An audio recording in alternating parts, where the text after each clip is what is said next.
Hello, Avila Advantage macroeconomics students. So we've had quite the week with the whole coronavirus, and definitely ties into economics. So we are likely to see a significant slowdown in gross domestic product and growth. So main thing I think is that we need to get this in check. That's what a lot of the scientists and doctors are saying, because if we don't do that, the economy would be much worse. So hopefully we can get this under control and we can go back to a new standard. But definitely the markets have taken a beating this past week, as you probably observed.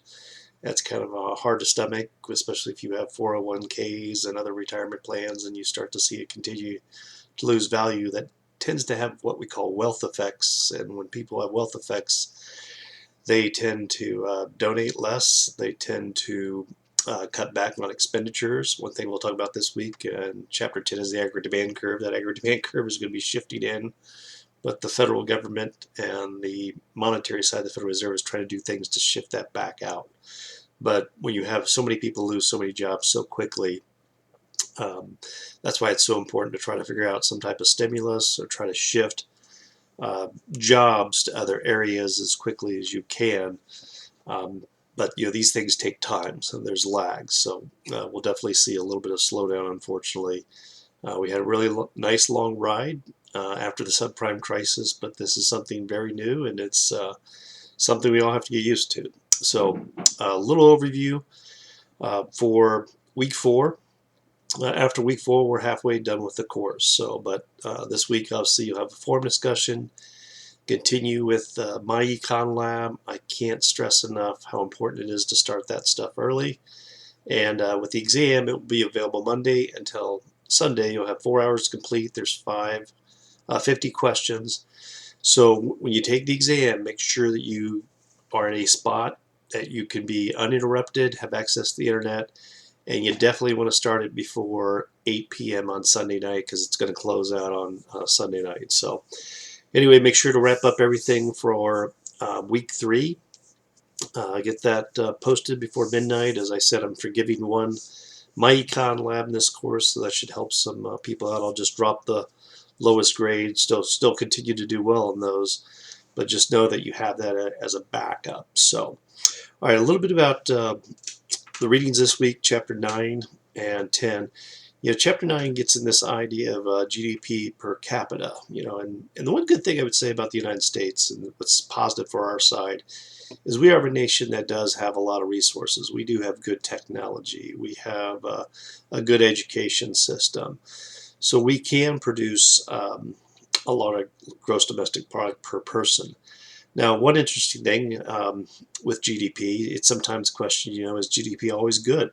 Should you always be striving for more and more growth in the production of goods and services? Most economists would argue, yes, you would want to do that because that provides jobs, improves standards of living. But at the same time, it could have negative externalities. And you could argue that coronavirus is an example of a negative externality because of global economy. If we did not have a global economy, this probably would not spread like the way it has. But without a global economy, we would not enjoy the standard of living that we have today. So those are the trade-offs. And I think we'd rather have that standard of living and the ability to consume many more goods, as we talked about earlier in the course, get outside our production possibility curve, than if we were just a closed economy. But that's what we're pretty much doing now, is really kind of closing the economy, because there's just not going to be as much trade.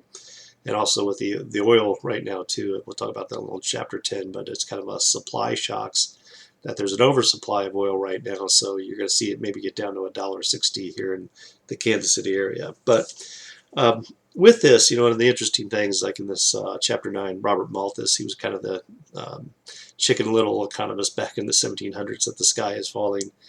And he was worried the population was growing at this exponential rate, and food could only grow at an arithmetic rate, and we would all run out of food. But what Robert Malthus got wrong was the failure to understand technology. With technologies today, we can grow more food than we need. Americans probably waste a lot of food. Now, that's not always the case throughout the world. There's still probably 4 billion people out there that are living in poverty, but we can definitely feed all those people on the earth. And as economies grow too, You also see this demand for more meats, beef, chicken, those types of things. So that can also create additional externalities, negative externalities in the form of pollution. So it's a trade-off. It's something that we're dealing with right now, and the scientists are saying that we got to be cautious here because pretty soon we're going to foul our own nest. We're going to live in a society and an economy where there's so much pollution, so much litter, um, very little land left. And at what point is the earth kind of saying, "Hey, it's I can't give any more"? So, but we look at some of those factors in Chapter 9. It talked about labor, productivity, technology. Property rights are really important too. We know this as economists. People respond to incentives. So we've seen this in past economies that it doesn't quite work well. That's why you've seen some of the communist nations like China and Vietnam, even though they're communist, they still adopt a Western style economic structure, because in previous regimes, or be it the Soviet Union, it wasn't so much that you couldn't own things, but it was that the state controlled all the resources. So it resulted in a mismatch of resources. Standard of livings weren't that great, and once these economies adopted Western style economies, they did much better. And one of the things I'll continue. This is my soapbox about education, and how important you got to really, the politicians who you vote for in the states. That's one thing, especially I'm really worried about after this coronavirus. The states are only going to have so much discretionary income right now. Colleges and their endowments are getting really hurt, and a lot of small private liberal institutions may not come out of this after the coronavirus, and if we go into a severe recession. So you might have to see a lot more consolidation in small colleges, or closures in small colleges. So we'll have to wait and see what happens.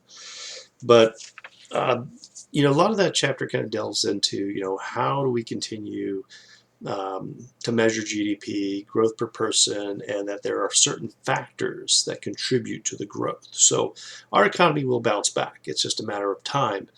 But there are probably going to be certain industries, unless they're bailed out, and that could include higher education, right now, uh, that are going to have to figure out, is this sustainable for the long run? In microeconomics, you'll talk more about shutdown points for a firm.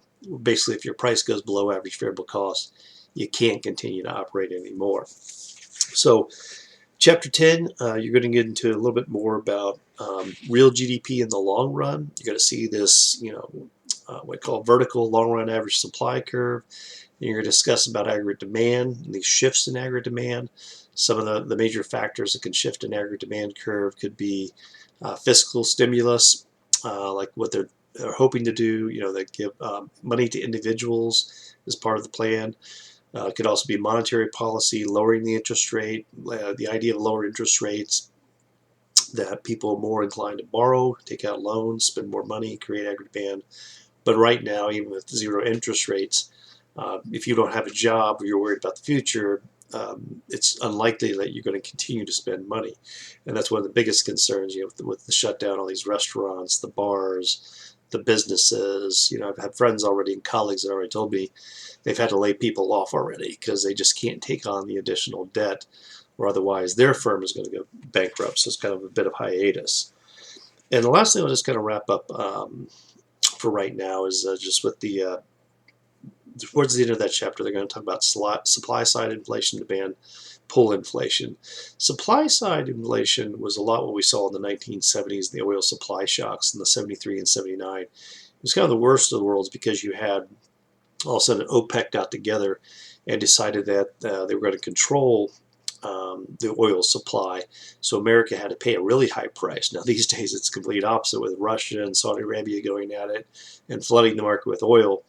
But they literally stuck together and we were able to reduce production. Also, we got hit with really high prices, and oil is a major input good. So we had low GDP and also very high inflation. So it was kind of the worst of times. But demand pull inflation, you'd almost argue, before we went into this coronavirus, that our economy was coming along, stock market was doing great, there was a lot of demand for goods and services.